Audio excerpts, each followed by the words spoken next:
there's a new movie coming out called Light Winds: How to Overcome the Criminalization of Christianity. It is going to be released at the National Religious Broadcasters Convention in Nashville at the end of the month. I found one of the trailers for it, and I thought we should have a rundown of what this early preview can show us.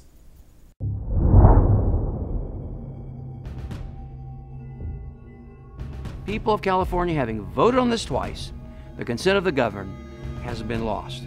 So this is a travesty of justice occurring in our state. And beware, it can come to your state as well very soon. Okay, first off, you can't vote on people's rights. If the majority is allowed to decide who gets rights and who doesn't, they aren't rights anymore. They are mob-based privileges given to some people and not others based on how they were born. The Supreme Court has offered two very contradictory rulings. On one hand, they claim to make a decision so the states have a right to decide the definition of marriage. In their second decision, they said the states' voters do not have the right to decide. Technically, that is true. The states do have a right to decide, but the decisions must conform to your constitution. So when states are making decisions that go against it, the higher court is supposed to step in and correct that, let's say, slight oversight in the law. So we're literally seeing the predominant view on marriage of thousands of years being compared to being a supporter of the Ku Klux Klan. The Klan wanted to restrict rights to a certain subset of the citizenry, and had tradition, scripture, and plain old-fashioned "I just don't like 'em" statements as their justification. Wonder how anybody ever thought to compare you to them. The only difference is that the KKK had their own uniform. Maybe you should get a similar outfit so you can all be recognized. How about this? It is absolutely laughable that the Supreme Court, some members of the Supreme Court, said that those of us who defend marriage are acting in malice, trying to injure so-called same-sex couples. Malice is the desire to inflict injury, harm, or suffering on another, either because of a hostile impulse or out of deep-seated meanness. You're trying to keep them from getting equal rights as you. I would call it a pretty big damn injury. That is the Supreme Court majority opinion saying that the whole reason for the defense of marriage was to impose inequality. Well, if these people believe that, they are the most ignorant people walking around in Washington, and that's saying something. You went there. Oh, you really showed them. Zing the Supreme Court and the rest of Washington at the same time. Yes, it was trying to impose an inequality. The Defense of Marriage Act was all about saying that one group of people did not have the same rights as another group. That is literally what inequality means. Essentially, Justice Kennedy called Bill Clinton a bigot. He called Barack Obama a bigot. Barack Obama changed his position less than 2 years ago. They called 43 million Americans bigots who voted on marriage amendments across the United States. Specifically, they called 7 million Californians bigots. They called every church, every world religion, a bigot. And that's the kind of things I hope Americans recognize, that this is a runaway court. Yes, Clinton and Obama were being bigoted in regards to this issue when they stated that same-sex couples did not deserve the same rights and protections as opposite-sex couples were receiving. A common argument against these presidents was, how could you agree with these people on anything? They are such bigots. But we didn't agree with that. We are not saying they were always perfect. While they held positions that many on the left agreed with, and many that were progressive, yes, they were bigoted on that point. And just because the majority holds a certain view does not mean they are automatically right. A bigoted view held by the majority is still a bigoted view.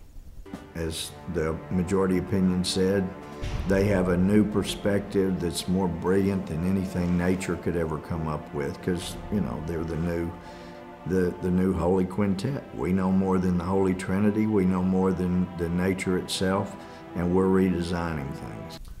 Okay, yes, we have come up with things that are better than what nature's come up with. Rights and a constitutional republic. Nature has never had anything like that before. Just because something is different than what is in nature does not mean it is inferior or superior, just different. And it doesn't matter what the Holy Trinity says about anything. In a secular society, the teachings of religions should not affect the laws of the land. If your religion has a commandment that you want to be law, you have to find a damn good reason why people who do not follow your religion should adopt it as well. The silver lining, I would say, that came out of the ruling, though, was they did go on for 7 pages saying that this has been a state issue, and they didn't overturn the right of states to determine what marriage is. But again, and I've said it before, when the states make a ruling that is clearly against your constitution, then a higher court gets to step in and say that your laws are unconstitutional.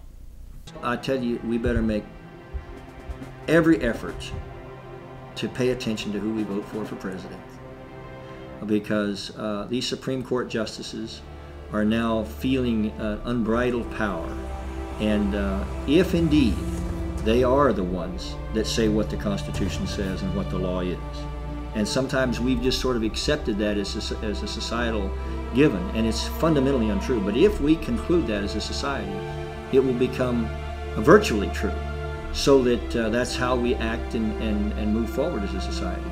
And if that happens, then it's time to board up this Capitol and send the people's representatives home and tell the people to keep quiet while the Supreme Court does what they will, and the rest of us will simply have to comply. Seriously? First off, isn't deciding what the Constitution says the Supreme Court's job? Article 3 in the Constitution, the judicial power shall extend to all cases, in law and equality, arising under this Constitution, the laws of the United States. Secondly, you're saying now you have to pay attention to who you vote for as president? Well, I guess it explains this guy. And when we have institutions like our own courts make the decisions that they do, it does make partnerships with darkness. Sorry, I got nothing. Partnership with darkness? What does that even mean? Normally I would cut that out since I can't figure out what you were talking about, but I'm showing the whole trailer, so I felt I had to leave it in. If you have any idea what this means, please let me know.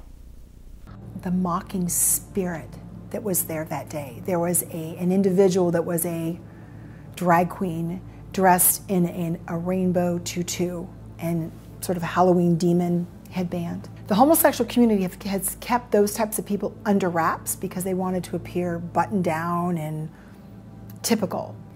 And that person stood in front of the Capitol and across the street from the Supreme Court to this most demonic music, dancing. And it has been a long time since I've seen a mocking spirit like that.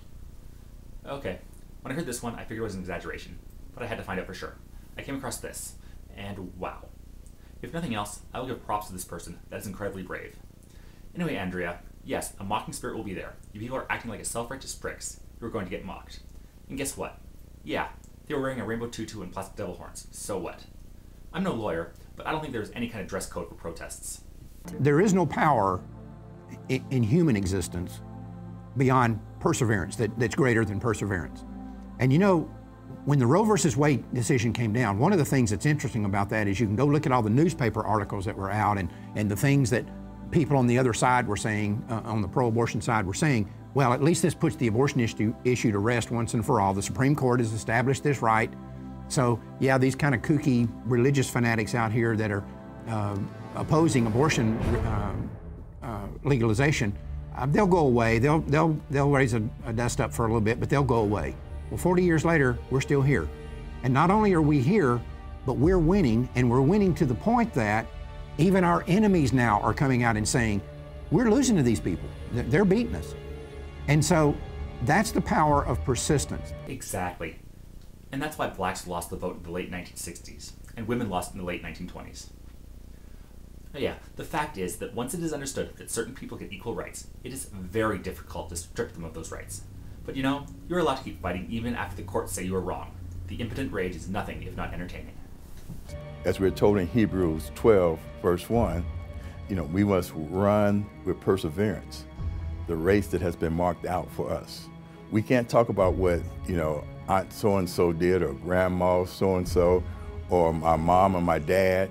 We can't talk about what our children might do. This is our race. It's time for us to take a stand.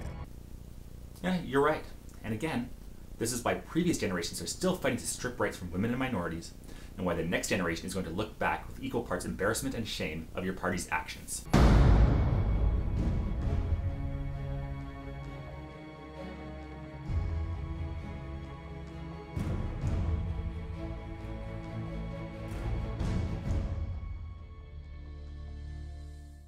Look, in the end, another person's marriage is not going to cause yours to crumble.